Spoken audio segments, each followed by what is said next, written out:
తెలంగాణలో సాగునీటి నిర్వహణ కాళేశ్వరం ప్రాజెక్టుపై మరోసారి మాటల యుద్ధం ముదురుతోంది.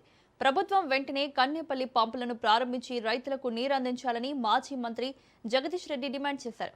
కాళేశ్వరం ప్రాజెక్టు నిర్వహణలో ప్రభుత్వం నిర్లక్ష్యంగా వ్యవహరిస్తోందని ఆరోపించారు.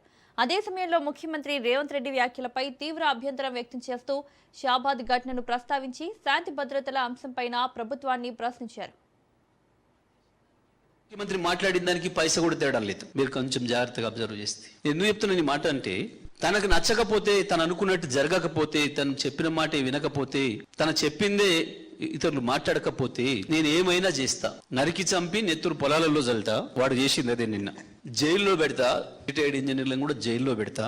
జైల్లో పెట్టకపోవడమే నేను చేసిన తప్పు. సేమ్ వాడేం ఆలోచించిండో, పోక్సో కేసు పెట్టిన అమ్మాయి గురించి వాడేం ఆలోచించిండో, ఇవాళ నిన్న ఈయన ముఖ్యమంత్రి కూడా అదే ఆలోచిస్తున్నాడు.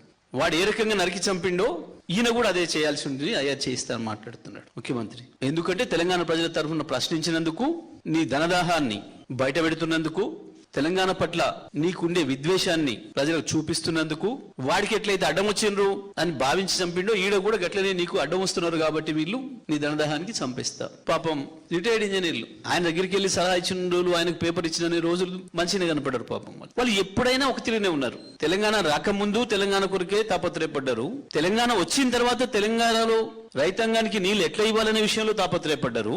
ఇప్పుడు కూడా గత 2.5